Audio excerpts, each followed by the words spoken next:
여러분 안녕하십니까. 5월 8일 일요일 부처님 오신 날이자 어버이날 뉴스의 라이브 시작합니다. 먼저 뉴스의 라이브 팀이 선정한 주요 뉴스 정리해드립니다. 오늘의 라이브 픽입니다.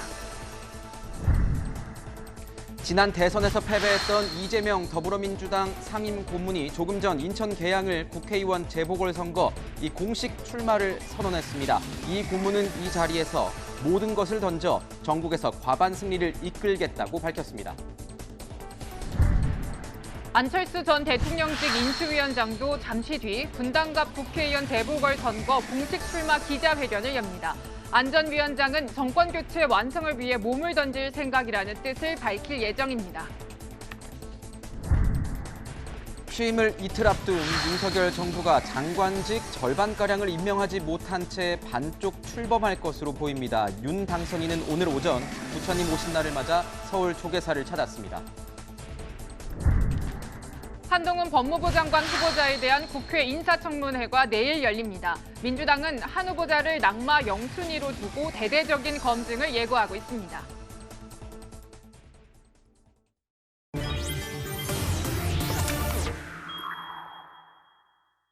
네, 뉴스 분석 함께할 세 분 소개합니다. 장현주 전 민주당 민원법률국 변호사, 장해찬 전 대통령직 인수위 청년소통 TF 단장, 구자홍 동아일보 신동아팀 차장과 함께합니다. 어서 오세요. 네, 이 인물이 언제 등장하느냐 말이 많았는데요. 조금 전 인천에 이 인물이 등장했습니다. 그 모습 저희가 준비했습니다. 이재명 더불어민주당 상임 고문입니다. 계양을 정치 경제 1번지로 인천을 대한민국의 자부심으로 만들겠습니다. 존경하는 계양 구민 그리고 인천 시민 여러분, 국민 여러분, 이재명이 다시 인사드립니다. 저의 정치적 안위를 고려해서 지방선거와 거리를 두라는 조언이 많았습니다. 그러나 당이 처한 어려움과 지금 이 위태로운 지방선거 상황을 도저히 외면할 수 없었습니다. 깊은 고심 끝에 위기의 민주당에 힘을 보태고 어려운 지방선거를 승리로 이끌기 위해서 위험한 정면 돌파를 선택했습니다. 자, 조금 전 인천 이 계양에서 공식 출마 선언식을 가진 이재명 더불어민주당 상임 고문의 이 선언식 보고 왔습니다. 저희 이재명 상임 고문의 출마 의견을 어떻게 들으셨는지가 좀 궁금합니다. 내용을 보면 뭐 등 떠밀려서 나왔다라는 내용, 그러니까 결자 해지를 하겠다. 본인이 이 모든 상황을 만들었으니 이 당의 요청도 있은 만큼 내가 나왔다. 이렇게 밝혔는데 어떻게 보십니까? 네. 이재명 상임 고문하면 마지막 직책이 뭐였죠? 더불어민주당 대통령 그렇죠. 후보 아니었습니까? 그렇죠. 대통령 후보. 네. 그런데 차기 대통령이 취임했나요? 아직 취임하지 않았죠. 이틀 남았습니다. 이틀 남았어요. 이런 정치는 사실상 처음 봅니다. 그런데 이재명 후보나 민주당 입장에서는 오늘 일부러 좀 태기를 했을 가능성이 큽니다. 네. 대통령 선거는 끝났지만 이번 지방선거가 대선의 연장전이다. 근데 이런 인식을 좀 심어줄 필요가 있기 때문에 이재명 후보가 직접 그 지방선거와 함께 치러지는 이 보궐선거에 출마했다 이렇게 볼 수가 있을 것 같고요. 또 시점도 윤석열 대통령이 취임하기 전으로 잡았고 또 장소는 보면 이 계양산에서 하지 않았습니까? 네. 네. 이 계양산은 이제 그 지대가 높은 지대이기 때문에 뭐 여러 사람이 모인다 하더라도 집중해서 모일 수밖에 없고 또 별도의 의자를 하지 않아도 저렇게 많은 사람들이 모인 것처럼 보이지 않습니까? 아하, 그러니까 네. 시점 선택과 장소 선택을 굉장히 고려한 이 출마 선언이 아닌가 하는 생각이 듭니다. 계양산 자체도 어떻게 보면은 그 뭔가 정치적 고려가 있었다 이런 분석이시군요. 그렇습니다. 그러니까 이제 계양산이라는 것은 본인이 이제 그 재보선에 출마하는 계양 그 지역구가 있는 이 산이기 때문에 네. 지역 주민들에게도 인사를 하고 또 함께하는 인천 지역 의원들이 자연스럽게 모일 수 있는 곳을 선택을 했고 또한 그 계양구에는 이 아시아드 주경기장 굉장히 넓은 광장이 있거든요. 네. 수천 명, 수만 명을 수용할 수 있는. 그런데 그런 데서 하다 보면 어떻게 보면 초라한 그 집회가 될 수 있는데 저렇게 그 장소가 협소한 이 이 계양산에서 하다 보니까 수백 명이 모였어도 수천 명이 모인 것 같은 시각적 그런- 효과가 보일 수 있다. 그렇습니다. 이제 저런 그 측면을 고려한 다분히 이 윤석열 그 정부를 겨냥한 이 출사표가 아닌가 하는 생각이 듭니다. 그런 분석도 가능하군요. 네, 오늘 이 회견장에는 그러니까 지지자들이 몰려서 박수도 치고 환호성도 굉장했는데요. 그 모습 저희가 이어서 준비했습니다. 듣고 분석 이어가겠습니다. 이럴 줄 알았으면 고민 좀 덜 할 걸 그랬습니다. 국민의 일을 대신하는 대리인으로서의 책임이라고 하는 것이 훨씬 더 큰 것이다. 이게 저의 확고한 신념입니다. 개인적 안위나 정치적 손실, 위기, 위험 이런 거 다 감수하겠다. 제가 만든 결과에 대해서 행동으로 책임지겠다가 바로 오늘 제가 말씀드리는 것입니다. 네, 계속해서 이제 강조하는 부분이 본인이 어떤 손해나 어려움이 있다라고 해도 그러니까 선당 후사의 차원에서 이번 출마를 결정했다라는 것을 굉장히 강조하는 것 같아요. 단장님 어떻게 들으셨는지 궁금하네요. 누가 들으면 대구 수성을 출마하는 줄 알겠어요. 무슨 어려움이 있고 어떤 선당우사가 있는 거죠? 대체 무슨 희생을 하는 거죠? 그동안 5번의 총선과 지난 대선에서도 대부분 압도적으로 민주당이 유리했던 계양을 지역, 이 꽃밭 중에 꽃밭에 양지 타고 꽃가마 타고 가면서 이렇게 당을 위해서 희생하는 것처럼 말하는 거는 참 보기 드문 뻔뻔함인 것 같습니다. 대선 지자마자 2달 만에 출마하는 것도 정치 역사상 전무후무한데 대선 후보가 험지나 격전지가 아니라 양지 찾아서 꽃가마 타고 가는 것도 우리 정치사에서 보기 드문 일입니다. 여기에 대해서는 민주당도 뭐라고 말할 게 없으니까 전국 선거에 기여할 수 있다, 당을 이끌 수 있다는 건데 당을 이끌고 전국선거 기여하려면 계양을 출마 안 하고요. 그냥 상임총괄선대위원장으로 각 지역의 지지 유세 다니면 됩니다. 그게 인천 계양에 묶이는 것보다 훨씬 더 민주당의 다른 후보들에게 도움이 더 많이 되는 길입니다. 결국 국회의원 배지를 통해서 여러 가지 수사에 대한 면책 특권이나 불체포 특권 등 또 이 정치권의 어떤 이 힘을 이용해서 수사를 막아보고 지원하겠다는 방탄의 의도가 여실히 보이는 것이고요. 정말 명분 있는 출마를 하고 싶었더라면 최소한 분당갑에는 나와야 되는 거죠. 본인을 키워준 성남 지역구이고 자신의 최대 치적이라는 대장동이 공교롭게도 분당갑 지역 소속입니다. 네. 그럼 그곳에서 대장동이 최대 치적인지 아니면 최대 부동산 게이트인지 정면 승부라도 해야 되는 거 아니겠습니까? 아무 연고 없는 인천 계양을로 그러면 민주당에서는 이제 정치 후배나 신진들은 이런 양지 안 주고 거물급이 찾아가면 대체 어디서 키우겠다는 건지도 좀 물어보고 싶고요. 뭐라고 평론하기 힘들 정도로 우리 정치 역사상 좀 뻔뻔한 출마 선언이어서 그야말로 대선 후보 슬로건이었던 나를 위해 철저하게 이재명 후보가 자신만을 위해서 출마를 했다고밖에 평할 수가 없습니다. 네, 지금 뭐 장혜찬 평론가께서는 이 단장께서는 이 국민의힘과 민주당 일각에서 일고 있는 이 비판적인 어떤 시선을 단장님의 개인적 이 발언으로 좀 이렇게 설명을 해주셨는데 저는 이 대목이 좀 저희가 소개를 못 드렸지만 제가 이제 본 거는 4번째 외출이니까 대선 패배 이후에 4번째 외출이었다 이렇게 설명을 하는 부분이 있더라고요. 4번째 외출이 이번 말고 앞선 3번째가 기억이 잘 안 나는데 뭐였죠?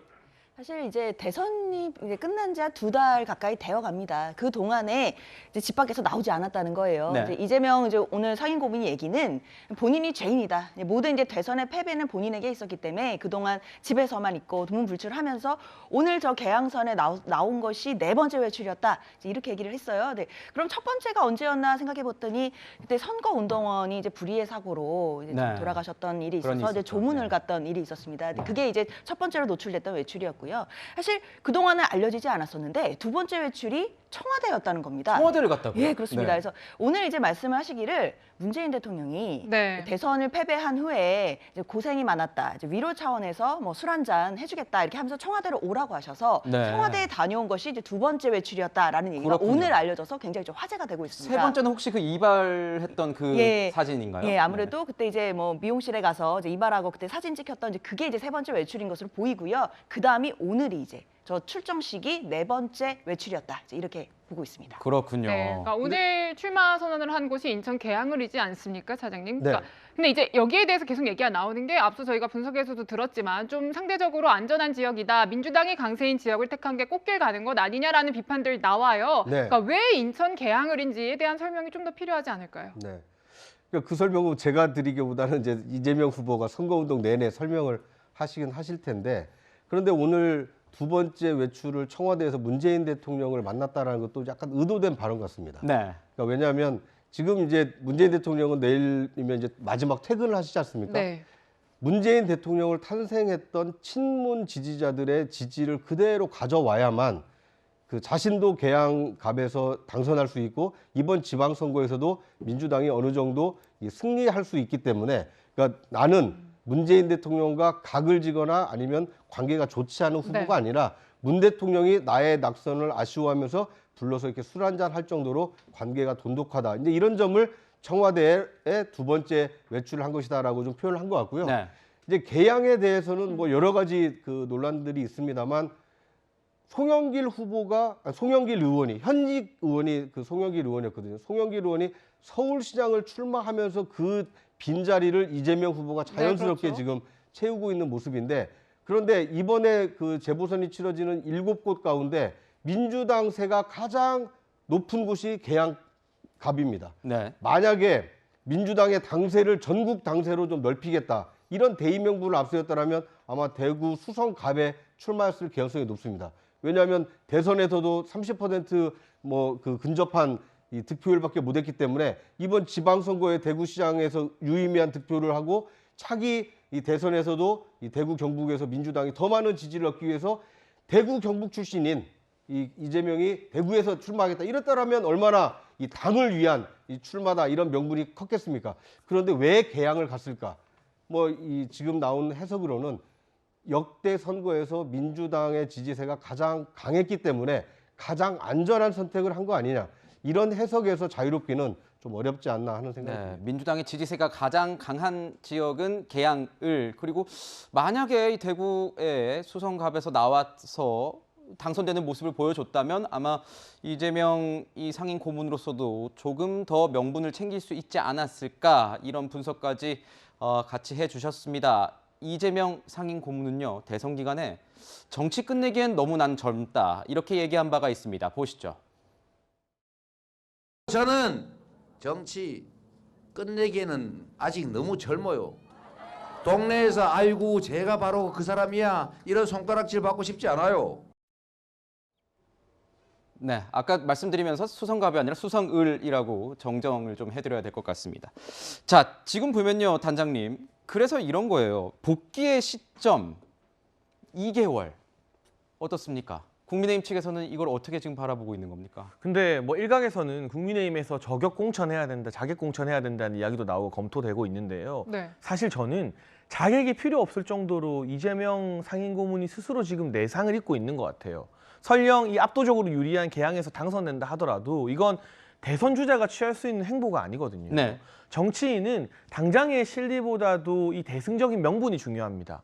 멋을 잃으면 다 잃는 것인데 정말 멋 없는 선택이잖아요. 만약에 가정에 불과하지만 수성을에 출마했다면 이재명 상임고문이 패배할 확률이 높았겠죠. 하지만 졌어도 바보 노무현에 이은 바보 이재명 되는 겁니다. 젖잘싸라는 이런 분위기가 만들어질 수도 있었다. 국민들의 심장이 뛰잖아요. 네. 그런데 정말 양지라고 할 수 있는 당선 가능성이 높은 개항에 나가면서 선당 후사하겠다고 말씀하시니 어느 누가 가슴이 뛰겠습니까? 이건 민주당 내부에서도 비판의 목소리가 많이 나오는데 아직까지는 이 대선이 끝나고 새로운 지도체제가 제대로 등장하지 않았기 때문에 부글부글 끓으면서도 민주당 의원들이나 정치인들이 사실상 참고 있는 걸로 봐야 되거든요. 네. 사실 노무현 전 대통령이 어떻게 대통령이 됐습니까? 안 될 거 알면서도 부산 가서 바보 노무현 되면서 국민들로부터 정말 멋있는 정치인이다. 여기서부터 노무현 신화가 시작된 거거든요. 그러한 모습이 보이지 않는다는 측면에서 이번에 개항에서 당선되거나 또는 지방선거에서 민주당이 약간 선전해서 8월 전대에 이재명 상임고문이 당대표가 된다 손 치더라도 5년 뒤에 대선을 바라봤을 때 이재명 후보가 국회의원 한 번 더 하는 게 중요한 그런 인물은 아니잖아요. 5년 뒤를 바라봤을 때 이번 선택은 두고 이재명 후보의 어떤 체급을 깎아먹는 악수로 기억이 될 것 같습니다. 노무현 전 대통령도 그렇고 문재인 대통령 같은 경우에도 이 대선 패배 이후에 이제 국내 원내 입성을 하면서 부산을 택하지 않았었습니까? 그런 사례는 좀 어떻게 비교가 될 수 있을까요? 그러니까요. 이게 문재인 대통령이 부산 갔을 때는 노 전 대통령이 부산 갔을 때보다 훨씬 더 상황이 좋았습니다만 그래도 부산이나 PK는 민주당에게 있어서는 험지라고 말할 수 있습니다. 그러니까 그곳에 가면서 선당 우사할 수 있고 우리의 지역 정치적 기반을 넓히기 위해서 내가 노력한다고 말하면 아무도 딴지를 걸 수 있는 사람이 없어요. 심지어 반대당이라 할지라도. 그런데 개항은 상황이 다른 것이거든요. 최소한 분단갑이라도 돼야 됐다. 그리고 정말 수사 방탄 목적이 아니라 5년 뒤를 바라보면서 제2의 노무현이 되길 원했다면 수성을 가는 선택을 했어야 되는 거죠. 네. 그러니까 뭐 출마는 뭐 그 피선거권을 가지고 있는 이재명 후보의 이제 자유기 때문에 이거에 대해서 이제 옳다 그르다 뭐 이게 생각은 좀 다를 수 있습니다만 평가와 분석이 나올 수 있죠, 여러 네. 가지. 네. 그런데 이제 저는 이 이재명 이 상임 고문의 개항 선택이 개항 출마가 결과적으로 잘된 것이냐 잘못된 것이냐는 인천시장과 경기도지사 선거 결과에 좀 달려 있을 것으로 보입니다. 아, 같이 연계돼 있다 이런 말씀이신가요? 그렇습니다. 왜냐하면 이재명 하면은 경기도지사가 마지막 이 직책 아니었습니까? 경기도가 대선 주자로 키워 올렸다라는 얘기를 하면서 대선을 치렀는데 만약에 경기도지사를 지낸 사람이 대선 패배 이후에 2달 만에 인천으로 지역구를 옮겼다.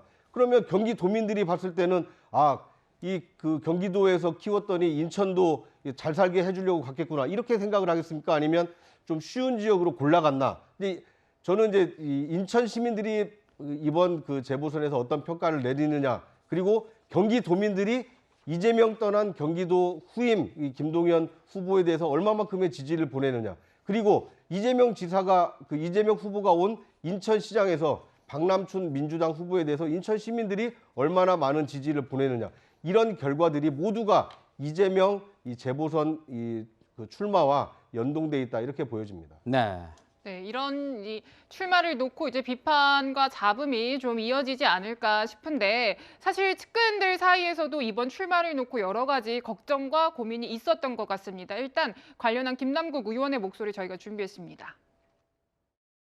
이렇게 이준석 후보가 괴롭힐까 봐 출마하지 말자고 이런 농담도 약간 농담 반 진담 반 했었는데요. 또 여러 가지 명분에 대한 어떤 싸움도 있을 것인데 이런 상황에서 출마를 결정한다는 게 어려운데 그럼에도 불구하고 또 선당 후사의 정신 또 당이 어려울 때 또 도와야 된다라는 그런 마음 또 무엇보다 많은 또 당원들이 이재명 빨리 보고 싶다라는 또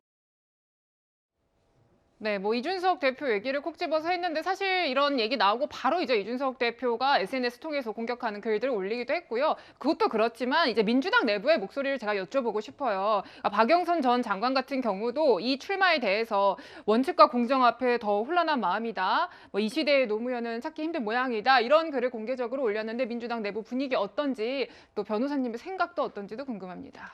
일단 이재명 상임고문이 지금 2달밖에 안 됐는데 네. 비판하는 것 자체에 대해서 생각해보면 아무도 가지 않은 길입니다. 이거 정말 이례적인 일이고 설레가 네. 없는 일이기는 합니다. 그만큼 본인도 개인적으로 생각했을 때 개인적인 정치적인 안위를 생각한다면 출마하지 않는 것이 낫겠다라는 측근들의 만류가 많았던 것으로 알고 있습니다. 네. 결국 이제 이재명 상임고문에게 본인만 생각해라. 본인의 정치 역정에서 봤을 때 지금 2달 만에 나오면 너무나 비판이 세기 때문에 좀 이번에는 쉬어가는 것이 어떻겠냐라는 말들도 정말 많았습니다. 그리고 내부에서도 명분이 없지 않느냐라는 비슷한 얘기들이 많았고요.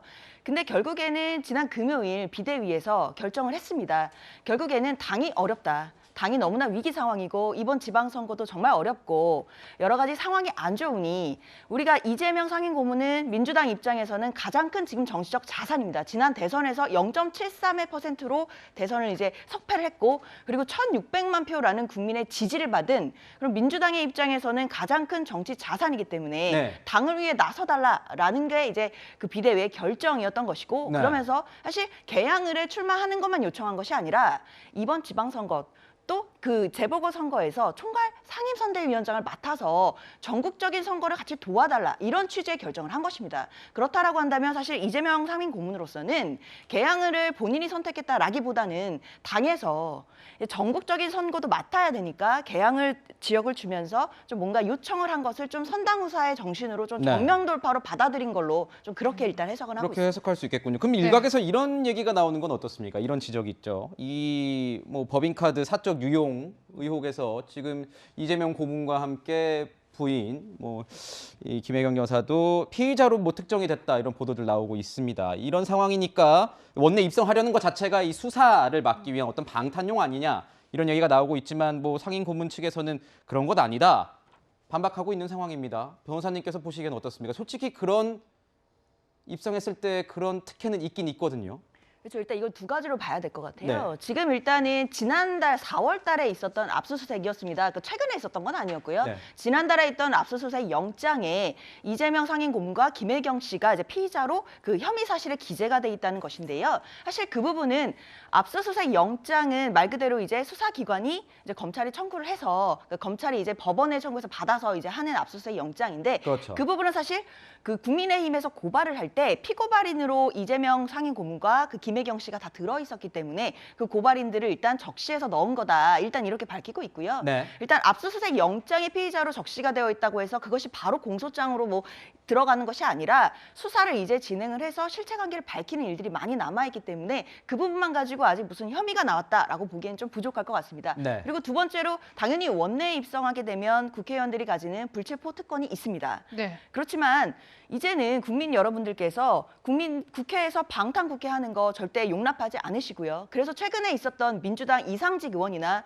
그리고 정정순 의원이었죠. 네. 그분들에 대해서 민주당이 체포 동의안 다 결의했습니다. 그런 일이 있어서도 안 되겠지만 만약에 앞으로도 원내에서 어떤 국회의원들이 혐의가 있어서 체포 동의안이 올라왔을 때 뭐 국민의힘, 민주당 할 거 없이 국민들의 눈이 무섭기 때문에 불체포 동의를 하거나 뭐 체포 동의안 부결시킬 일이 없습니다. 그래서 그런 논리를 가지고 뭐 이재명 상임고문이 등판하는 것을 정치 공세하는 것은 좀 너무 나간 얘기가 아닌가라는 생각이 듭니다. 네. 네, 이런저런 해석에 대해서 이재명 고문도 다 생각을 하고 또 계산을 했을 거라는 추측을 해볼 수 있을 것 같은데 이제 아무래도 사람들이 그럼에도 불구하고 출마한 이유에 대해서는 시나리오가 있을 것이다. 그러니까 이번에 국회의원 되고 전당대회 나가서 당대표 되고 충성 공천권 쥐고 대선까지 재도전하는 시나리오다라는 얘기 많이 하잖아요, 차장님. 네. 어떻게 보십니까? 저는 그 시나리오에 100% 동의합니다. 100% 동의하십니까?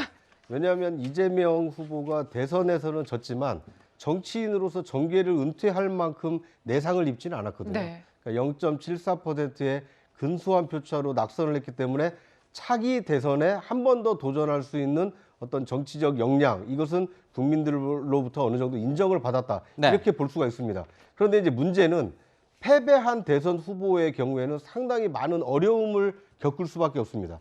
지금 이미 드러난 것만 하더라도 경기도 법인카드 의혹과 그다음에 성남 FC 그 후원금 의혹, 여러 가지 뭐 대장동 사건은 이미 지금 재판이 진행 중이고요. 그러니까 이런 모든 검경 수사의 칼날이 이재명 후보와 이재명 주변인을 향할 가능성이 크기 때문에 그 어려움을 극복해내야만 자신의 어떤 새로운 그 정치적 이 무대와 기회가 열리기 때문에 이제 그런 기회를 잡기 위해서는 일단 국회의원 뭐 방탄이라는 비판에도 뭐 무릅쓰고 이 면책 특권과 불체포 특권을 가져야겠다, 이런 이제 현실적인 선택을 했을 거라고 봅니다. 그리고 또 한 가지 이유는 이재명 후보가 이렇게 빨리 정계에 복귀할 수 있는 요인 중에 하나는 윤석열 대통령 당선인에 대한 국정수행 기대감이 역대 대통령에 비해서는 상당히 좀 낮은 편입니다. 저희가 잠시 뒤에 다뤄볼 내용이죠. 네. 그러니까 만약에 역대 대통령처럼 70, 80%의 높은 지지를 받고 있는 대통령 취임을 앞두고 있는데 패배한 대선 후보가 출마한다? 있을 수 없는 일이거든요. 그런데 지금 국민 여론이 완전히 윤석열 대통령에 대한 기대감으로 차 있는 것이 아니라 약간 아쉬움을 느끼고 있는 국민들도 많구나. 이제 이런 국민의 정서를 감안을 해서 그 틈새를 비집고 자신의 어떤 정치적 활로를 열기 위해서 이번 재보선에 출마했다. 이렇게 보는 것이 좀 합리적이지 않을까 하는 생각이 듭니다. 그렇군요. 뭐 다들 그런 얘기는 공감하는 것 같습니다. 변호사님도 말씀해 주셨지만 뭐 가보지 않은 이런 길이고 가보지 않은 이런 정치인 것 같다, 이렇게 말씀을 해주셨는데요. 지금 상황에서 또 얘기가 나오는 게 국민의힘에서 아까 뭐 저격수 얘기도 나오곤 했지만 이 윤희숙 전 의원이 이재명 이 상임 고문의 어떤 라이벌로 이게 경쟁해서 공천에 되지 않겠느냐, 뭐 이런 얘기가 나오고 있습니다. 윤희숙 전 의원의 발언들을 좀 들어보시도록 하죠. 저는 사실 이재명 후보께서 하시는 말씀이 어디까지가 지속될 말씀이고 어디까지가 또다시 뒤집힐 말씀인지 판단을 하기가 어려워요. 근데 그런 것을 유연하고 실용적이라고 판단할 수 있을까? 저는 그렇게는 생각 안 합니다. 요즘에 국민들이 보실 때 이재명 후보가 말하는 정책적인 방향이 뭔지를 이해할 수 있는 사람이 저는 한 명도 없는 것 같아요. 매일매일 변하고 있고 그 변하는 진폭이 너무 큽니다. 자, 윤희숙 전 의원, 뭐 이재명 저격수라는 별칭이 불틀 정도 아니었습니까, 단장님? 지금 보면 근데 2012년이 좀 떠오르는데 문재인 대통령이 당시 이제 부산 선거 출마할 때 그 당시 이제 새누리당이었죠. 이 딱 경쟁 상대로 손수조 당시 후보를 내밀어서 뭔가 이제 경쟁하는 그런 모습을 했는데 이번에는 윤희숙 전 의원 뭔가 중량감 있는 정치인이라는 얘기가 나오고 있는데 이 의원이 윤 전 의원을 공천하는 것이 국민의힘에게는 어떻게 도움이 될 것으로 보십니까? 어떻게 보세요? 일단은 이재명 후보 제가 아까 처음 말한 것처럼 개항의 선택 자체로 스스로 내상을 입기 시작했는데 거기에 윤희숙 전 의원이 맞상대로 출마하게 된다면 상처에 정말 따가운 소금 뿌리는 격이 될 수는 있는 거죠. 윤희숙 전 의원은 그동안 줄기차게 이재명 후보의 공약에 대해서 비판해왔습니다. 기본소득이나 지역화폐 등에 대해서 가장 객관적이고 논리적으로 비판해온 정치인 중 한 사람이 윤희숙 전 의원이기 때문에 개항이라는 지역이 민주당에 유리하다 하더라도 네. 윤희숙 전 의원과 후보 토론을 하게 되지 않겠습니까? 만약 두 네. 분이 이제 후보로 확정되면 그 TV 토론 자체가 선관위 이제 규칙상 해야 되는 거예요. 이재명 상임고문에게는 상당히 부담스러울 것이다. 그리고 그 TV 토론에서 예상치 못한 일격을 맞으면서 가뜩이나 개항을 출마로 쪼그라든 체급이 더 줄어들 수도 있다라는 그 위험 부담을 이재명 후보가 가져가야 되는 것이고 윤희숙 전 의원 같은 경우도 당에서 요청한다면 얼마든지 내가 험지에 나가서 이재명 이 상임고문과 한번 붙어보겠다. 네. 이러는 순간 준 대선 주자급으로 또 체급이 뛰는 효과가 있거든요. 그렇기 때문에 만약 성사된다면 상당히 흥미진진한 매치업이 될 것 같습니다. 네, 자 이재명 고문의 출마 선언과 이에 대한 국민의힘 대항마까지 분석해봤습니다. 자, 대선 뭐 지난 지 2개월밖에 안 됐는데요. 또 선거판에 뛰어들겠다고 하는 사람이 있습니다. 안철수 대통령직 인수위원장입니다. 그 얘기 이어서 다뤄보도록 하겠습니다.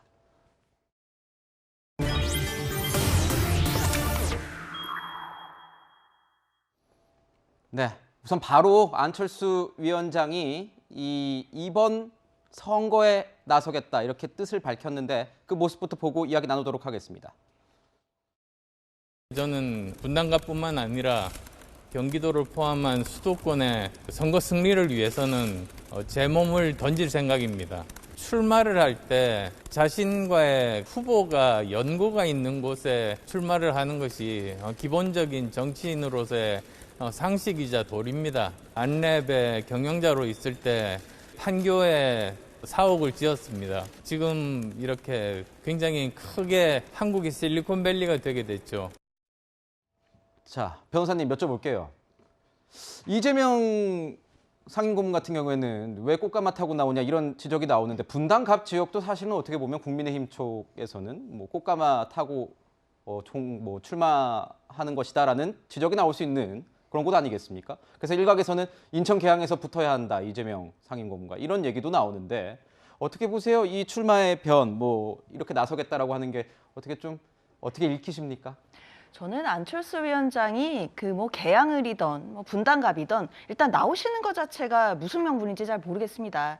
일단 2달 전 대선 때 국민 여러분들 다 기억하실 텐데요. 대선 일주일도 안 놔두고 갑자기 기습 단일화를 하셨습니다. 단일화 하시기 직전까지만 해도 윤석열 당선인, 그 당시 네. 윤석열 후보로 저격하면서 윤석열 후보 찍으시면 1년 후에 손가락 자르고 싶을 거다. 이런 식으로 강하게 말씀하시면서 단일화는 절대 없다. 끝까지 가겠다라고 하셔놓고 일주일 남겨두지도 않고 갑자기 단일화를 하시면서 그때 말씀하셨던 게 공동정부를 할 거고 행정부 경험을 쌓겠다라고 하셨는데요.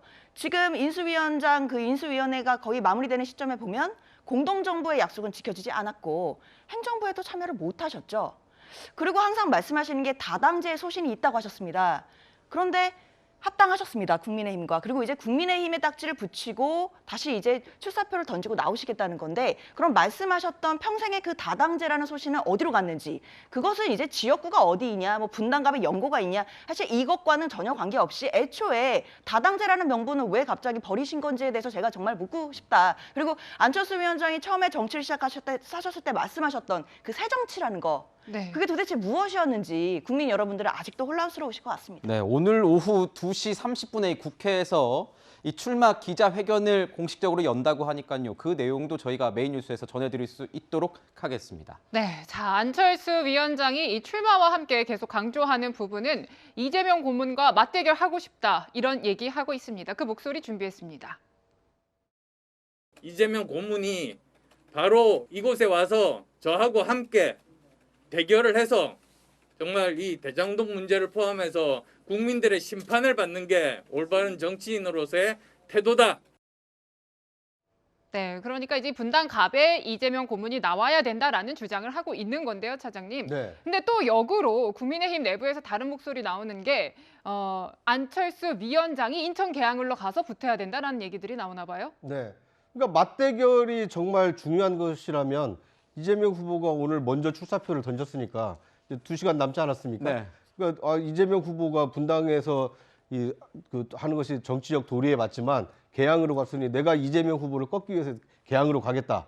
이재명 후보를 잡으러 내가 계양으로 가겠다. 안철수 위원장이 이렇게 얘기하면 오히려 그러니까 명분이 있다. 본인이 얘기한 이제 그 맞대결이 성사되는 거죠. 네. 그러니까 왜 꼭 자신한테 유리한 우리 집에서 싸우자라고 자꾸 얘기하는 겁니까? 그러니까 이것은 상대를 공격하기 위한 레토릭에 불과하고요. 적어서 이재명 그 후보가 계양으로 간 것이나 아니면 안철수 후보가 안내 본사가 있다고 하지만 노원에서 계속 출마하다가 어느 날 갑자기 지금 분당으로 지역구를 옮기는 것도 당선 가능성을 최우선적으로 고려했기 때문이지 무슨 출마 명분을 고려했다라면 아마 오히려 맞대결이 더 중요한 명분이었다라면 이 맞대결이 성사되지 않았을까 하는 생각이 듭니다. 네. 근데 저는 안철수 인수위원장 같은 경우는 이재명 후보를 키워준 지역구 성남으로 그 한복판으로 간 거잖아요. 더군다나 이재명 후보의 자랑스러운 최대 치적인 대장동이 바로 분당갑에 있어요. 그러니까 이재명 후보 본진으로 쳐들어간 거예요. 근데 이재명 후보가 자기 본진 놔두고 갑자기 어느 연고 있는지 모르는 대로 도망간 것이기 때문에 붙으려면 성남 분당갑에서 붙는 게 맞죠. 그리고 성남이 이번 대선에서 전반적으로 분당 지역 이 표심이 윤석열 당선인에게도 우호적으로 나왔습니다만 21대 총선에서 김은혜 후보가 불과 0.7% 차이로 신승한 곳입니다. 네. 1000표 차이로 이겼어요. 네. 그리고 20대에서는 김병관 전 의원이 승리했던 곳이죠. 네. 그러니까 최근 2번의 총선을 돌이켜보면 이게 계양을처럼 압도적인 표차로 국민의힘에게 유리한 지역이라고 말할 수는 없어요. 그러니까 어느 정도 대선 후보끼리 자웅을 겨루기에 적합한, 그리고 그곳에서 무려 10년 가까이 성남시장을 수행했던 이재명 후보 입장에서는 이게 도망칠 이유가 전혀 없는 곳인데 이상하게 도망쳤거든요. 속속들이 그 맛집도 얼마나 잘 알고 계세요. 어디 초밥이 맛있는지, 어디 닭국수가 맛있는지. 그럼 그 지역 상인들과의 어떤 커뮤니케이션도 이재명 후보가 훨씬 더 앞서 있는 측면인데 이런 어드밴티지를 다 버리고 이재명 후보가 간 것이기 때문에 안철수 인수위원장이 성남으로 나와라, 분당갑에서 승부하자라고 말하는데 저는 명분이 조금 더 있지 않을까 싶습니다. 네, 뭐 도망쳤다라는 표현은 당에서 야당에서 나올 수 있는 이런 발언이긴 하지만 또 정치 분석으로서는 또 개인적인 표현이었다는 점을 저희가 좀 정리를 좀 해야 될 것 같습니다. 그러니까 한 가지 딱 기억 남는 게 왜 자꾸 우리 집에서만 싸우자고 하냐, 이게 정말 기억에 많이 남는데, 그래서 만약에 이렇게 싸움을 벌인다 하면 6일 지방선거에서 이 전체 판세는 어떻게 될 것이냐가 굉장히 궁금합니다. 이재명 상임고문 벌써 이 총괄 맡게 되면서 전국에서 내가 과반 얻어올 수 있도록 하겠다 이렇게 얘기를 하고 있는데요.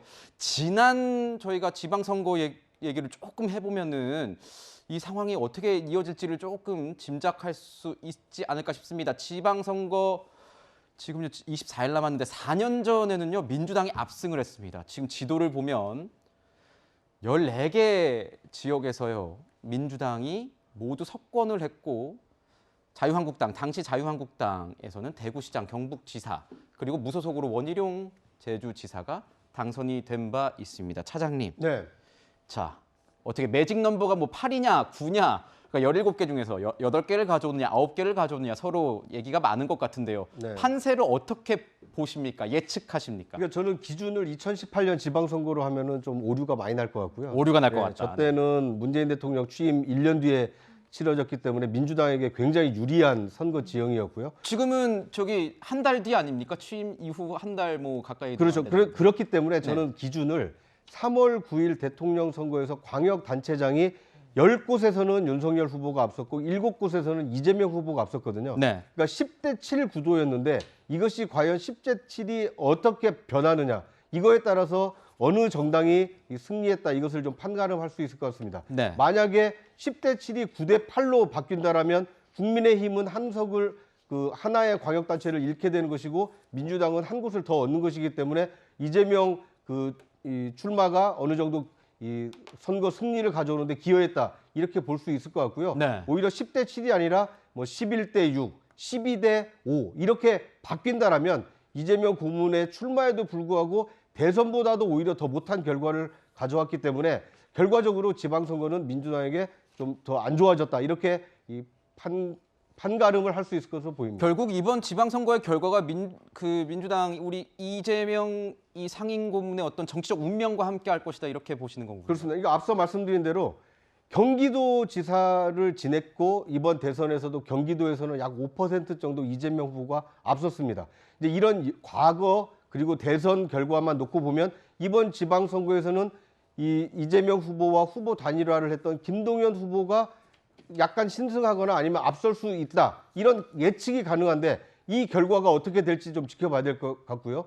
대선에서는 이재명 후보가 인천에서 그 윤석열 후보보다 좀 앞섰습니다. 그런데 지금 나오고 있는 여론조사만 놓고 보면 이 박남춘 후보가 유정복 후보의 약간 이 국민의힘 후보의 약간 열세를 보이고 있기 때문에 네. 이재명 후보가 인천에 재보선에 출마하기 때문에 이재명 효과가 나타나서 박남춘 현 시장이 더 유리해져서 결과도 그렇게 나타난다. 이렇다면 이재명 효과가 지방선거에도 반영이 된 것이겠지만 만약에 다른 결과가 나온다면 그럼에도 불구하고 결과가 나빠졌다. 이러면 이재명 책임론에서 자유롭기가 좀 어렵지 않을까 하는 생각이 듭니다. 그렇군요. 네, 자 이번 지방선거에서 정말 많은 사람들의 이목이 쏠리는 지역 하나 꼽으라고 하면 아마도 경기도일 겁니다. 경기지사 굉장히 관심 많이 가고 있고 지금 김동연 후보 그리고 김은혜 후보가 맞붙게 되는 양상 보이고 있는데 여론조사 보면은 접전 초박빙 양상으로 계속 나오고 있어요. 이런 상황에서 민주당에서 나오는 얘기로는 무소속의 강용석 후보가 있는 게 어떻게 보면 좀 호재일 수도 있지 않냐라는 얘기들이 나온다고 하는데요. 아무래도 강영석 후보가 최근 저 여론조사 보시면 5% 이상이 나오는 여론조사가 있더라고요.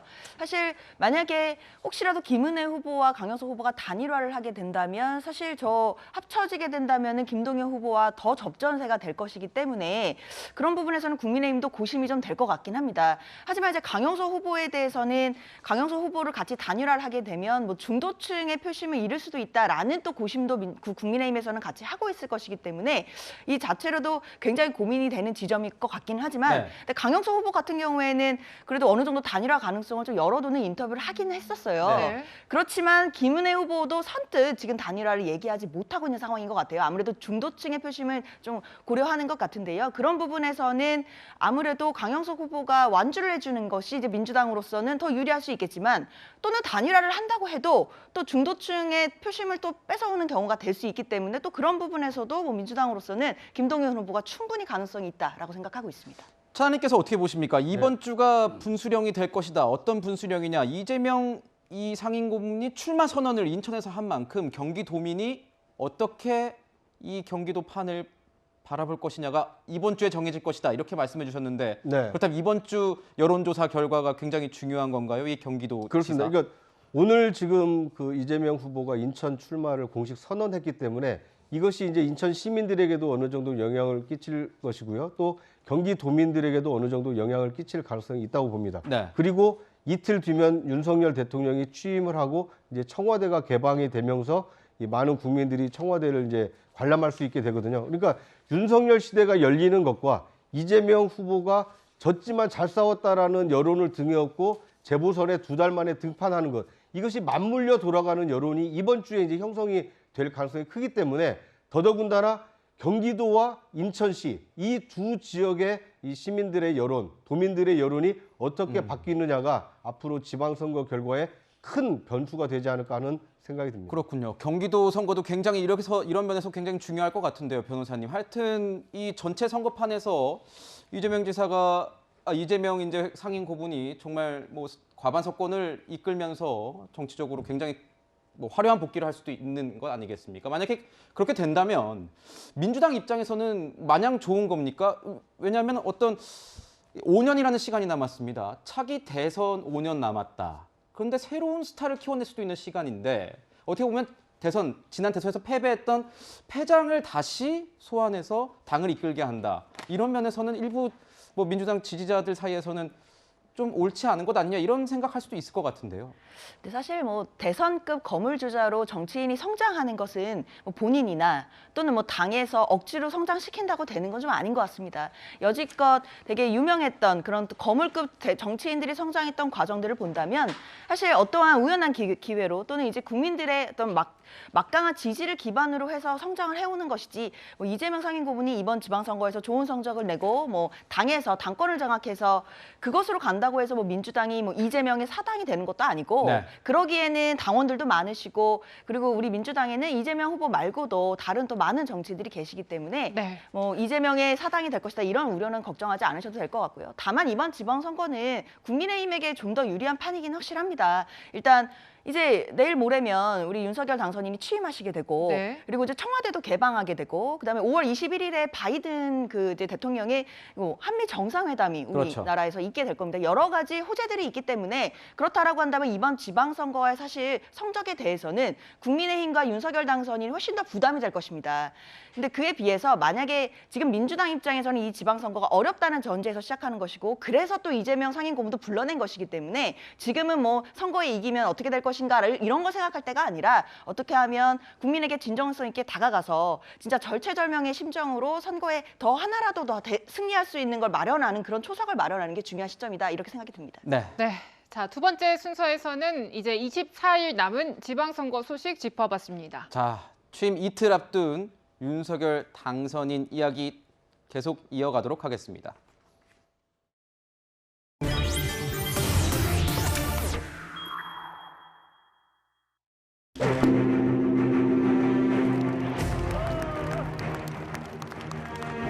저는 새 정부는 제가 부족함이 많지만 여러분의 도움으로 잘 국정이 운영될 것이라고 저는 확신합니다.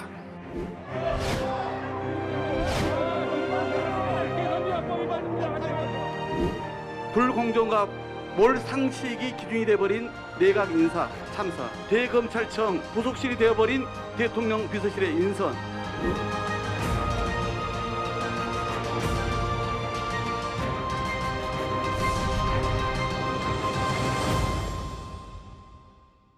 자, 용산시대 이틀 남았는데 이 청사진은 뭘까요? 궁금한 상황인데요. 오늘 뭐 부처님 모신 날입니다. 그래서 윤석열 당선인이 이 서울 조계사를 찾아서 축사를 했습니다. 보시죠. 지난 2년간 우리는 코로나로 매우 어렵고 힘든 시간을 보냈습니다. 오늘 부처님 오신 날의 봉축 표어가 다시 희망이 꽃피는 일상으로입니다. 우리 앞에 여러 도전과 위기가 있지만 다시 새롭게 도약하고 국민이 모두 함께 잘 살 수 있도록 새 정부에서도 많은 노력을 기울이겠습니다. 자, 이렇게 윤석열 당선인이 새 정부에서 많은 노력을 기울이겠다 이렇게 얘기를 했는데요. 뭐 출범 자체는 좀 쉽지 않을 것 같습니다. 차장님 지금 얘기 나오는 게 네. 총리부터가 인사청문회에서 난항을 겪으면서 이 반쪽짜리 출범이 될 것이다 이런 얘기 나오고 있지 않습니까? 그렇습니다. 그러니까 대통령 그 대선에서 윤석열 당선인이 당선은 하고 취임은 할 수 있지만 국정을 운영하는 중요한 축 중에 하나가 이제 국회에서 입법으로 좀 정책이 지원이 돼야 되거든요. 그런데 지금 여소야대 국면이고 더더군다나 지금 인사청문회에서 이 부적격 판정을 지금 이 민주당이 한덕수 총리 후보자에 대해서 냈기 때문에 총리 인준 자체가 지금 불투명한 상황입니다. 이제 이렇게 되다 보니 윤석열 대통령 취임 이후에도 윤석열 첫 내각이 한덕수 총리 그 인준을 통한 어떤 그 장관 제청이 아니라 아마 다른 편법으로 이 첫 조각이 이루어질 가능성이 좀 상당히 좀 높아 보입니다. 네. 그러니까 이것은 어떻게 보면 아쉬운 대목인데요. 네. 이 대선이 끝나고 나면 여야 간에 좀 협치 분위기가 좀 만들어지고 국민 화합과 네. 국민 통합의 어떤 움직임이 좀 있어야 되는데 민주당은 민주당대로 이제 대선 패배 그 이후에 이제 수습하기 위해서 상당히 이제 그 뭐 매진하고 있고 국민의힘은 국민의힘대로 어떤 국민 화합과 국민 통합 메시지보다는 이제 청와대 이전이라든지 아니면 이 정부 조직 개편이라든지 이제 이런 거에 대해서 좀 야당과의 협치보다는 이 자신들이 하고자 하는 일에 더 집중하다 보니까 국민 화합, 국민 통합 또는 협치와는 좀 동떨어진 이 상황이 만들어지고 있는데 이제 그런 점이 윤석열 대통령 취임과 좀 맞물리다 보니까 모양새 좋은 취임보다는 좀 반쪽짜리 취임이 될 가능성이 좀 높아 보입니다. 그렇군요. 네, 그러니까 반쪽 출범에 대한 아쉬움 분석을 해주셨는데 민주당과 강대강 대치 인사 측면에서 계속 이어지고 있고요. 그러니까 민주당에서는 부적격 후보자들 몇 명 선정해서 계속해서 비판, 공세 이어가고 있습니다. 그 목소리 준비돼 있습니다. 특히 복지부 정호영, 국토부 원희룡, 행안부 이상민, 문체부 박보균 후보자는 국민 눈높이에 현저히 미치지 못합니다. 민주당은 새 정부 첫 내각임을 고려해 오히려 많은 부분을 양보해 왔습니다. 의혹을 넘어 수사가 필요한 후보자들을 단지 첫 내각이라는 이유로 무조건 동의할 수는 없습니다. 네, 그러니까 부적격이라고 밝힌 이 후보자들 포함해서 인사청문 경과보고서 국회에 다시 제출해달라고 당선인 쪽에서 요청을 했어요. 그러니까 다시 이렇게 요청을 했다라고 하는 거는 안 하면 그대로 강행하겠다 이런 분위기로 봐도 되겠습니까? 네, 뭐 그런 기류를 읽히긴 합니다. 네, 윤석열 당선인이 그 민주당이 이제 한덕수 총리 후보자에 대해서 좀 부적격이다라는 이제 의견을 내니까 윤석열 당선인이 이제 측근들한테 우리 이제 윤석열 당선인 윤석열 정부의 총리는 한덕수밖에 없다라고 네. 하시면서 뭔가 이제 정면 승부를 하실 뭔가 그런 이제 의도를 밝히신 것 같아요. 네. 그 얘기는 총리가 임명이 안 되더라도 인준이 안 되더라도 뭐 장관들 제청하면서 그냥 일단은 가겠다는 거 그렇게 봐야 될 것 같습니다. 근데 아까 차장님께서도 말씀 주셨지만 참 아쉬운 대목은 지금 여소야대 국면이 될 것이라는 것은 다 알고 있던 사실 아닙니까? 그래서 윤석열 당선인도 처음 당선되시자마자 첫 번째 메시지가 통합이었거든요. 그런데 과연 이제 2달 남짓한 그 인수위 기간 동안 윤석열 당선인도 얼마나 그런 통합의 어떤 행보를 보여줬는지에 대해서는 조금 아쉬움은 있거든요. 그리고 물론 이제 민주당도 그렇고 국민의힘도 각자의 또 생각이 있고 각자의 입장이 있겠지만 분명한 것은 여소야대 국면에서 야당의 협치가 없다면 야당과의 소통이 없다면 분명히 윤석열 정부는 국정 동력을 잃을 수밖에 없습니다. 그렇다고 한다면 윤석열 이제 당선인 곧 대통령이 취임하실 당선인께서는 조금 더 소통과 협치 리더십을 보여주셔야 되는 게 아닌가라는 생각이 좀 듭니다. 그렇군요. 지금 뭐 인사청문회에서 문제가 되고 있는 인물 뭐 여러 의혹들이 나왔던 인물로 정정을 하겠습니다. 의혹이 나온 인물들 보면 뭐 한덕수 총리 후보자 있고요. 그리고 한동훈 법무부 장관 후보자 있고 또 정호영 복지부 장관 후보자 있습니다. 저희가 뭐 한동훈 후보자 이야기는 잠시 뒤에 얘기를 나눌 거고요. 이 정호영 이 복지부 장관 얘기 굉장히 후보자 얘기 많이 나오지 않았습니까? 뭐 자녀의 이 편입학 과정의 특혜 이해 충돌 논란이 국민의힘 내부적으로도 뭐 지명 철회 논의 일고 있다. 뭐 이렇게 얘기가 나온 가운데 당선인 측에서는 강행하겠다 이런 의사를 밝힌 것 아니겠습니까, 단장님?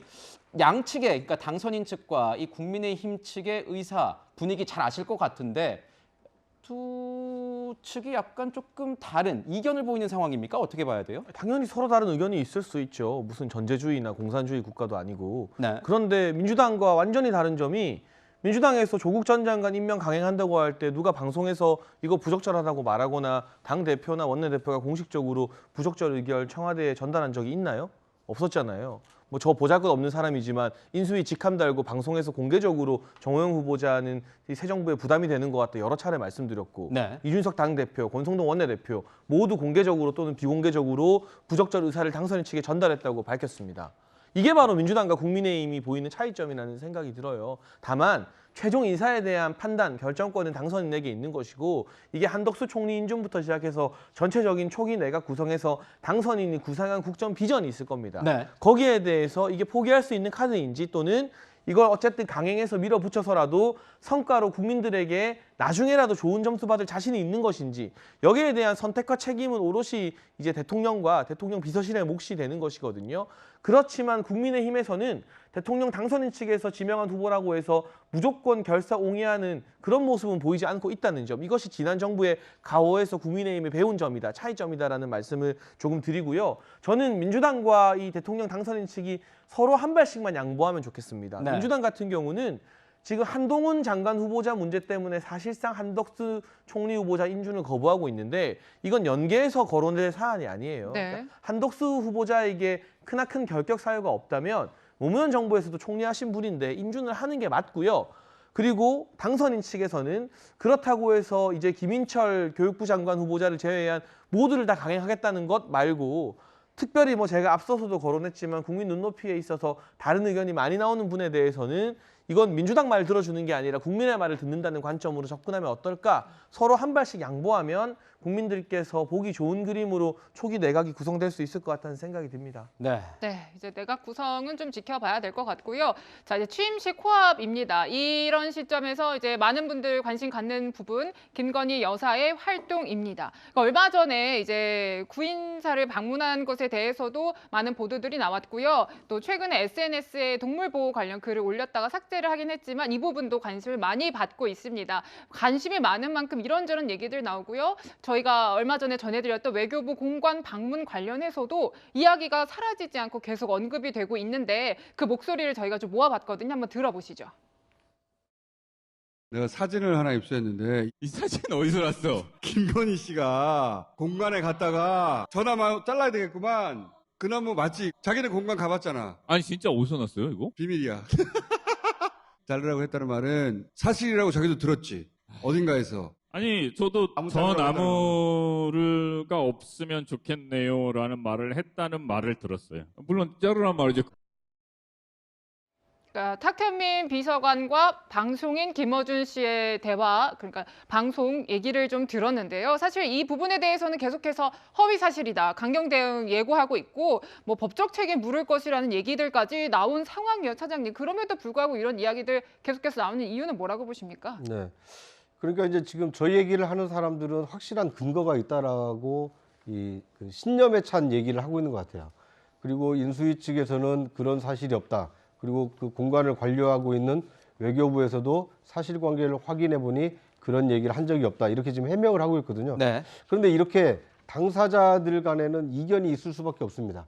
이것을 객관적으로 검증해서 국민들에게 알리는 것이 이제 공권력이 또는 뭐 수사기관이 나서서 하는 일인데, 지금 대통령 취임을 앞두고 앞으로 이 퍼스트레이디가 될 분과 관련된 얘기를 과연 수사까지 가야 되느냐. 이거에 대한 부담이 좀 있는 것이거든요.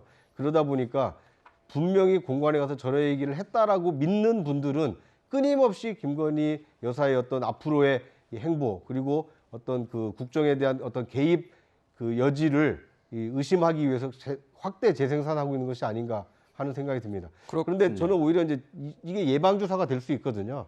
이번 기회에 확실하게 그런 일이 있었는지, 만약에 없었다라면 그 없었던 것을 있었다라고 얘기한 사람에 대한 처벌을 강화할 필요가 있고요.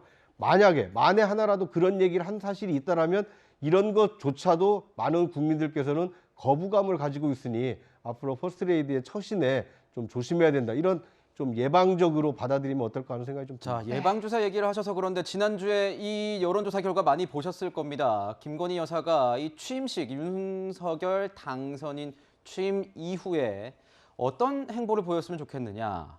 자, 66.4%가 조용히 내조에만 집중해야 한다. 이런 의견을 내보냈다고 합니다. 뭐 오늘 조계사에 윤석열 당선인이 뭐 이렇게 축사를 하러 참석을 했는데 여기에는 아직 뭐 김건희 여사도 동행하지 않았다. 이렇게 좀 전해져 오고 있는데요. 향후 행보가 점점 궁금해지고 있는 상황에서 이런 김건희 여사의 뭐 이 행보에 대한 뭐 논란 때문일까요? 어떻게 보면은 이 대통령 취임 이전에도 이 지지율이 오르기는커녕 좀 지금 내려가고 있는 상황이 계속 이어지고 있습니다. 지금 보면 잘하고 있다, 잘못하고 있다. 이 지지율 저희가 좀 준비를 해봤는데요. 자, 보면은 41%가 잘하고 있다, 잘못하고 있다가 48% 이렇게 나오고 있습니다. 차장님, 네. 어떻게 보십니까? 그러니까 이제 안타까운 대목 중에 하나입니다. 왜냐하면 새 정부 이제 앞으로 국정 5년 동안 책임져야 될 대통령이 많은 기대감을 가지고 잘해주기를 바라는 국민이 더 많은 것이 정상적인 상황인데, 잘하겠어, 잘 못할 것 같은데 라고 생각하는 국민이 더 많다는 것은 이 취임을 앞둔 대통령 당선인 입장에서는 상당히 좀 부담스러울 수밖에 없는 것이고요. 그렇기 때문에 더 적극적으로 국민과 소통을 하려는 노력이 좀 필요해 보입니다. 국민들이 원하는 것이 무엇인지를 먼저 듣고 원하는 것을 어떻게 할 것인지를 방법을 찾아내는 것이 이 국정 책임자가 해야 될 일이거든요. 어떻게 보면 지금 국민 여론조사가 조금 낮게 나오는 이유 중에 하나는 청와대 이전에 대해서는 많은 국민들이 동의를 하고 있습니다만, 지금 윤석열 그 인수위에서 추진한 것처럼 급하게 이전하는 것에 대해서는 많은 국민들이 동의하지 않고 있기 때문에 지금 저런 여론조사가 나오고 있는 것이 아닌가 하는 생각이 듭니다. 네. 취임 이후에는 새로운 새 정부가 국정 과제로 선정한 110개의 과제를 국민 여론을 수렴해 가면서 차근차근 시행해 나갔으면 하는 바람입니다. 네, 공약 뭐 이행도 중요하지만 또 이틀 뒤에 당장 이제 취임식 있고 취임사 있을 겁니다. 윤석열 당선인이 어떤 취임사를 내보낼지도 정말 관심이 쏠리는 것 같습니다. 네, 자 그런가 하면 이제 떠나는 문재인 대통령 관련 지지율은 이렇게 나오고 있습니다. 역대 대통령과 비교해도 좀 높은 수치인데요. 45%가 잘하고 있다라고 평가를 했습니다. 지금 퇴임 앞두고 전현직 청와대 인사들 같은 경우에는 위드 문재인 캠페인을 하고 있다라고 해요. 그동안에 비공개 행사 사진 올리거나 일화를 공개하거나 하면서 좀 떠나보내는 아쉬움을 표현을 하고도 있고, 내일 이제 퇴임 마지막 퇴근길에도 고민정 의원이 제안을 한 게 같이 좀 떠나보내드리자, 이런 분위기도 하고 훈훈한 것 같아요. 네, 참 대한민국 정치사에서 좀 모두가 다 새로운 길을 가고 있는 것 같습니다. 아까 앞서도 이제 이재명 상임고문도 새로운 길을 가고 있는 것이고, 윤석열 당선인도 사실 당선되고 이제 취임을 이틀 앞둔 분이심에도 지금 저렇게 국정 기대감이 낮은 상태이고, 그런데 또 이틀밖에 임기가 남지 않은 문재인 대통령의 또 지지율은 저렇게 높단 말이죠. 이 부분을 어떻게 평가해야 될지에 대해서는 여야 정치인들이 참 본인들을 많이 성찰해 봐야 될 것 같습니다. 그리고 지금 위드 문재인을 하고 있는 여러 의원님들도 사실 문재인 대통령, 즉 퇴임하시는 대통령이 저렇게 지지율이 높지 않았다면 그렇게 안 했을 것 같다라는 측면도 있거든요. 네. 그만큼 퇴임하는 이틀 남은 문재인 대통령의 영향력이 아직도 굉장히 큰 것이고, 실제로 지금 이틀 후에 취임할 대통령 당선인보다도 더 지지율이 높다라는 부분에 대해서는 윤석열 당선인도 정말 다시금 되새겨봐야 할 측면이고, 민주당도 다시 한번 이 부분은 분석하고 고민해봐야 될 지점입니다. 단장님, 그러면 이 문재인 대통령의 이 영향력이 윤석열 대통령 당선인의 어떤 취임 이후에도 계속 이어질 거라고 보십니까? 글쎄요, 문재인 대통령께서 잊혀진 시민으로 살고 싶다고 하셨는데, 울산시장 선거나 이제 탈원전 관련된 수사들이 많이 남아 있어서 잊혀지실 권리가 있는지는 잘 모르겠고요. 새로운 정치 역사인 건 맞죠. 마지막까지 지지율이 이렇게 높은데 민주화 이후 최초로 5년 만에 정권 교체 당한 전임 대통령이 되셨습니다. 왜 그런가? 결국 지지자들만 생각하면서 지지율 관리만 생각하면서 정치를 한 결과가 아니었나 민주당에서 숙고해볼 부분이 많고요. 윤석열 대통령 당선인 측 역시 물론 이 기대치가 너무 높은 것보다는 낮은 기대치를 끌어올리는 게 좋겠습니다만, 왜 이 취임 초기에 국민들의 기대가 예년보다 못한 부분인지에 대해서는 또 역시나 숙고할 필요가 있는, 서로에게 많은 숙제가 있는 시기인 것 같습니다. 네. 네, 자 이번 순서에서는 떠나는 정부와 새로 시작하는 정부 관련 여론까지 짚어봤습니다.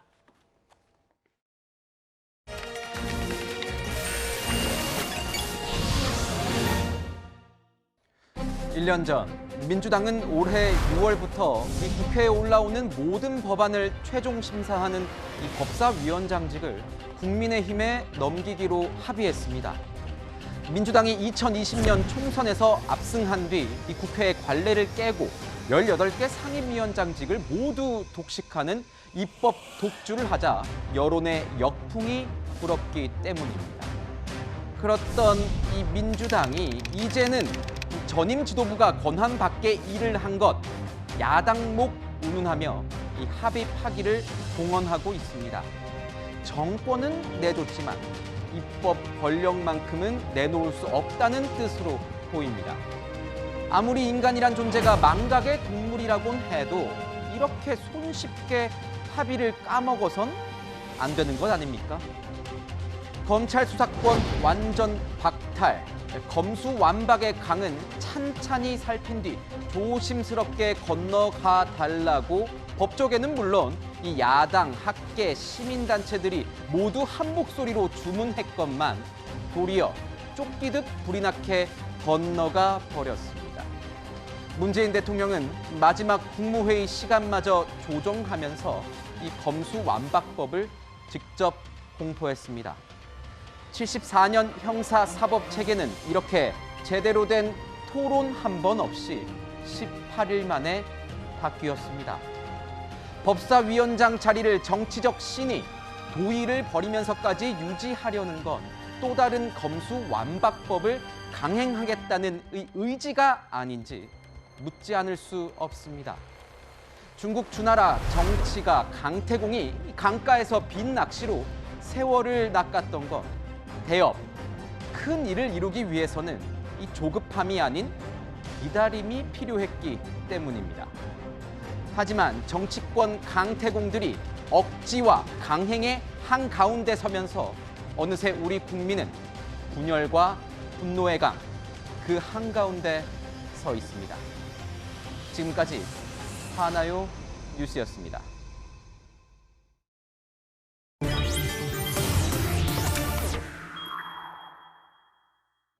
자, 이미 여의도 정치권의 이 시선은요, 이 한 사람에게 쏠려 있습니다. 내일 정치 데뷔를 앞둔 한동훈 이 법무부 장관 후보자의 인사청문회.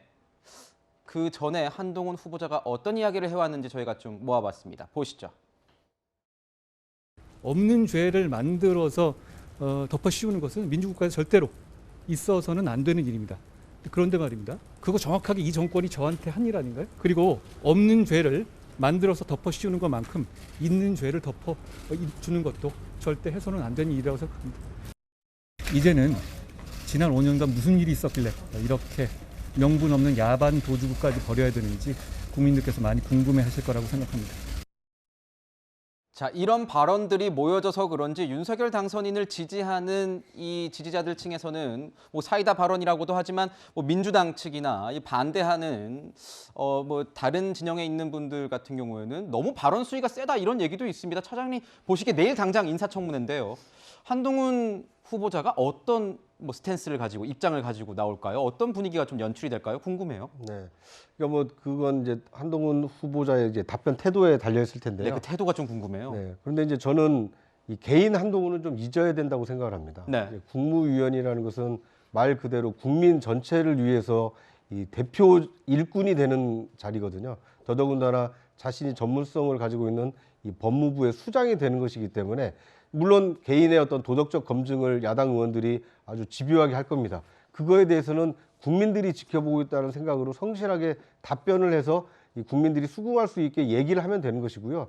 오히려 이 송곳 질문이라는 이유로 이 사생활 캐기를 하고 있는 이 야당 의원들과 설전을 벌이기보다는 그 질문은 좀 적절하지 않은 것 같다라고 좀 애둘러서 돌려서 답변을 하고 오히려 본인이 법무부 장관으로서 준비하고 있는 국민을 위한 정책이 무엇이 있는지 이걸 좀 조근조근 설명하는 자리가 된다라면 훨씬 한동훈 후보자가 그 인사청문회를 통과하는 데 좀 유리하지 않을까 하는 생각이 듭니다. 그렇군요. 네, 이 청문회 앞두고 서면으로 답변서 제출했는데 1000페이지가 넘는다고 합니다. 그중에 이런 내용도 담겼다라고 해요. 그러니까 검찰 근무 시절에 김건희 여사에게 별도 지시 받은 적 있냐라는 질문이 있었는데 지시받을 관계 아니다라고 딱 잘라서 부인을 했던데요.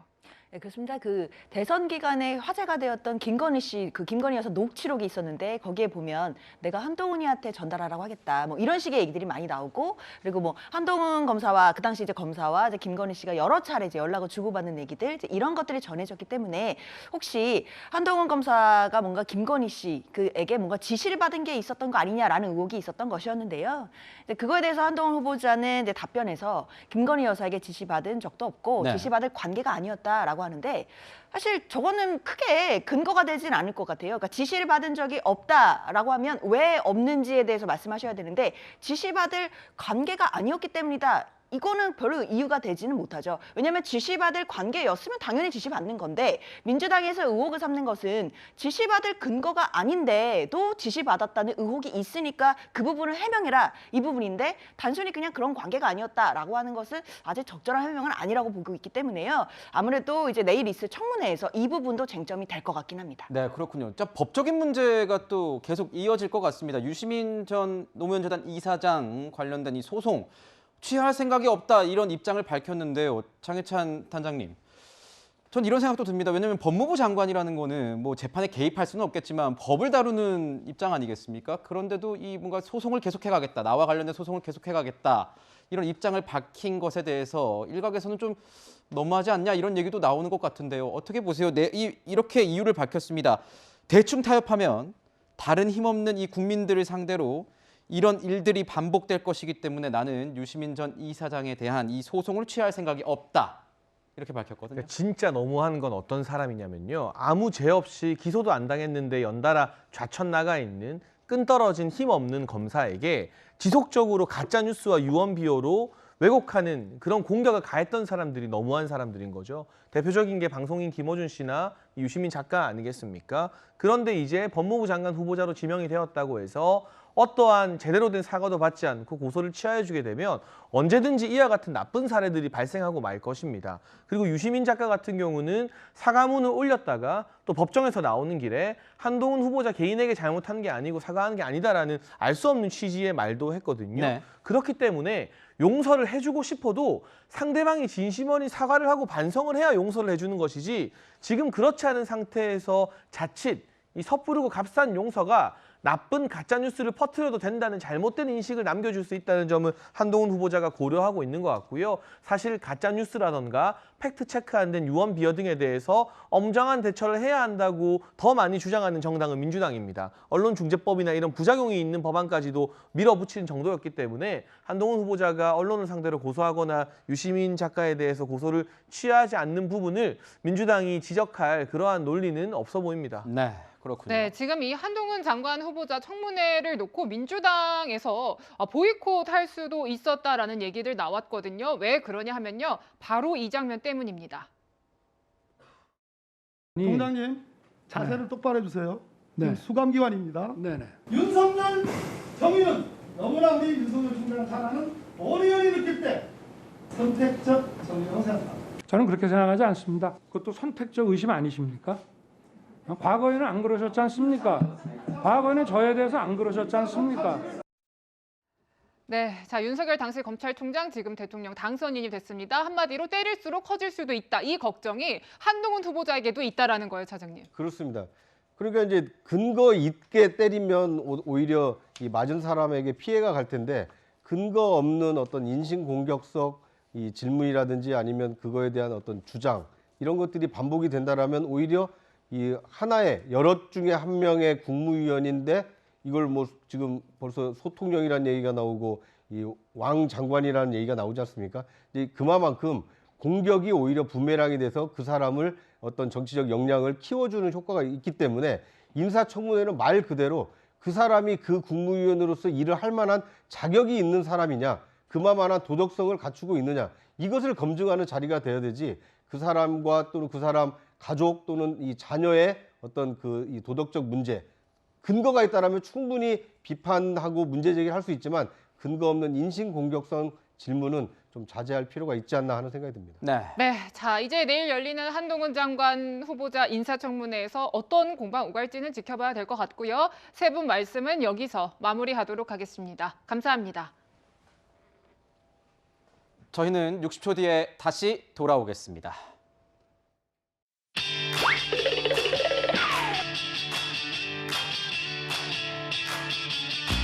주요 뉴스를 미리 보는 시간이죠. 앞으로 뉴스입니다. 내일부터는 이 서울 시내버스가요. 새벽 1시까지 운행됩니다. 강남과 홍대 입구 등 11곳을 지나는 88개 노선이 그 대상입니다. 자, 거리두기 완화로 불거진 심야 교통난 해소에 순풍이 트일 것으로 전망됩니다. 이번 주 화요일부터 다주택자에 대한 양도소득세 중과 조치가 1년 동안 한시적으로 중단됩니다. 당초 시행일은 수요일이었는데 새 정부 출범일에 맞춰 일정을 하루 앞당겼습니다.